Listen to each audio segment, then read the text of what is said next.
I've stopped pretending there's a way out. The door hasn't moved. The windows are still bricked over. My phone hasn't had a signal in days. And when I try to call out, it feels like the house swallows my voice. Like sound doesn't travel the same way anymore. It just vanishes, absorbed into the wood, the walls, the very bones of this place. The house doesn't just trap you. It digests you. I haven't slept in 3 days. Not really. I close my eyes, but even in silence, I hear things. Not whispers anymore. Those were almost gentle in comparison. Now it's breathing. Something huge, rhythmic, alive beneath the floorboards. Like there's a creature under the house, curled around its foundation, waiting for me to give up. And I think I'm close. I've started seeing things. Not just in shadows, but right in front of me. Clear as day. A man standing in the hallway with no face. A woman in the mirror brushing hair she doesn't have. A child curled up in the bathtub, weeping into hands made of ash. And every time I blink, they vanish. But I know they were real. Not ghosts. Not hallucinations. Memories. Leftovers. Victims. I found something new in the attic today. A door I swear wasn't there before. It was narrow, shorter than me, covered in peeling white paint, no handle, just a single lock rusted shut. I didn't try to open it. I don't think it wanted me to, not yet. But when I got close, I felt heat. Like a furnace roaring behind thin drywall. And something else. Something even worse. A heartbeat. Slow, deep, like the walls themselves were alive and dreaming. And that door? That wasn't just a place. That was a mouth. And whatever lived behind it, it was waking up. I don't know how long I stood there. Eventually I stumbled back downstairs, dizzy, nauseous. My nose was bleeding. My hands were shaking. And as I passed the mirror in the hallway, I caught a glimpse of myself. Except it wasn't me. It looked like me, same clothes, same face, but it wasn't moving. It just stood there watching. Its mouth slowly pulled into a grin, and then it raised its hand and pointed behind me. I turned. The study door was wide open. The crack in the wall? Gone. Now, it was a full opening, jagged and black like someone had punched a hole through the fabric of the world. And from deep inside, I heard it. Not words. Not a voice. Something older than language. A sound that made my skin crawl and my teeth ache. It was inviting me in. I don't know what I'll find on the other side.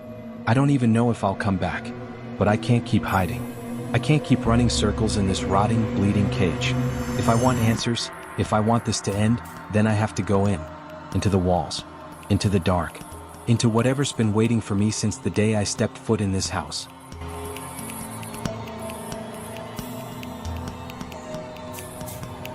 I stepped into the crack. No flashlight. No phone. Just me breathing shallowly in the dark, one foot in front of the other. The moment I crossed that threshold, I felt the air change.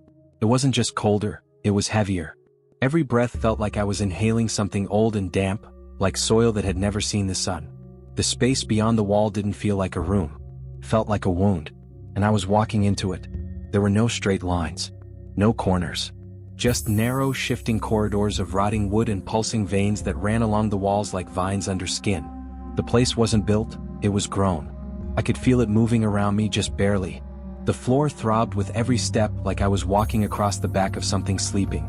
Or pretending to be. At first, I tried not to look too closely. Every now and then, I'd catch the shape of a door or the outline of a window, like pieces of other homes had been swallowed and fused into this place. I saw half of a staircase spiraling up into nothing, a rocking chair swaying gently in the dark with no breeze, a broken mirror leaning against the wall that showed only me, but from behind. And I swear, it blinked. I don't know how long I walked. Time didn't work the same in there. Minutes could have been hours. Or days. But eventually, the hallway opened up and I found it. The center. The heart of the house. It was a cavernous chamber, hollowed out in the middle of the structure like the chest cavity of a corpse. And at the center of it all, was the beating thing. I don't have any better word for it. It wasn't a heart like any living creature. It was bigger than a car, suspended in the air by thick tendrils that stretched into the ceiling, the walls, the floor. It pulsed with a slow, syrupy rhythm, and every beat echoed through the structure like thunder muffled underwater. It was alive, and it was aware of me. I didn't hear it speak, not with words, but I felt it, the way you feel a storm coming through your bones before it hits. The house had never been haunted. It wasn't hiding a ghost or a curse. It was the ghost, the curse, the being. Every whisper I heard, every illusion it made, every trick and torment, they were expressions of it. It didn't live in the walls, it was the walls. And the faces I'd seen, the voices it used, those were its memories, its trophies. That's when I saw them. The others. Shapes half fused into the walls, their mouths open in silent screams. People like me who came into the house and never left. Maybe some tried to fight. Maybe some begged. But none of them made it out. And the worst part? Some of them still moved. Not much. Just the twitch of a finger. The shift of an eye. Enough to let me know they were still conscious. Trapped, buried alive inside its body, feeding it with their fear. Wanted me to join them. And I was close. So close. My legs trembled. My mind flickered like a dying light bulb. It would have been so easy to just give in. Let go. Sink into the walls and disappear like the rest. But then I remembered something. My uncle's journal. His final words, scrawled in desperation. It watches through mirrors. It feeds through sound. Speak to it and it knows you. Fear it and it grows. So I closed my eyes. And I refused. I refused to fear it. I refused to speak. I refused to let it know me. And in that moment, just for a breath, the thing hesitated. It didn't understand. Something cracked. A sound like wood splitting or bone. The room shook. The tendrils began to retract, flailing. The heartbeat faltered. And I ran. I don't remember how I found my way out. I just kept moving through the corridors, the faces, the pulsing walls. I didn't stop. Not even when the house screamed behind me. Not even when the front door opened on its own.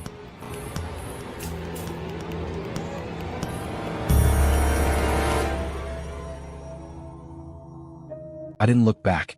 Not when the front door creaked open for the first time in days. Not when the cold air from outside hit my skin like the breath of the dead. I just ran.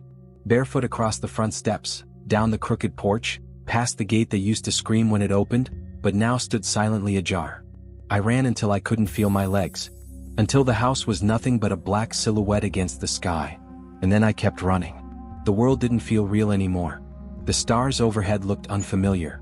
The air was too still, too quiet. The streets were empty but not in a peaceful way, more like the world was holding its breath, waiting to see if I'd really escaped. I thought I had. God, I wanted to believe I had. But deep down I knew better. The house doesn't let you go. Not all of you. I stayed in a motel on the edge of town. One of those places with flickering signs and thin walls, where the silence feels thinner somehow. The kind of place where no one asks questions. I sat on the bed for hours, staring at the blank TV screen. My hands wouldn't stop shaking. My ears still rang with the house's heartbeat. And when I finally looked in the mirror across the room, I didn't see myself. Not right away. There was a delay. A hesitation. Like the image wasn't ready. And when it did appear, something about it was wrong. Subtle. Off-center. I blinked. It blinked a second late. I turned my head. It stared straight ahead. That's when I understood. Part of it came back with me. Not the house itself, but the thing inside it. A fragment. A sliver. Like a splinter left under the skin. And it wasn't trying to kill me anymore. It was trying to become me. Every day since then it's gotten stronger. At first it was small things. Lights flickering in my room, radios turning on with static, reflections that didn't match my movements. Then came the voices. My voice. Whispering things I hadn't said. Or maybe things I was about to say. I couldn't tell which. I started hearing knocks on the walls again. Soft, patient, like it was reminding me, I'm still here. I tried to ignore it. Tried to live. But you can't ignore something once you've seen the truth. The house didn't just consume the people who entered it.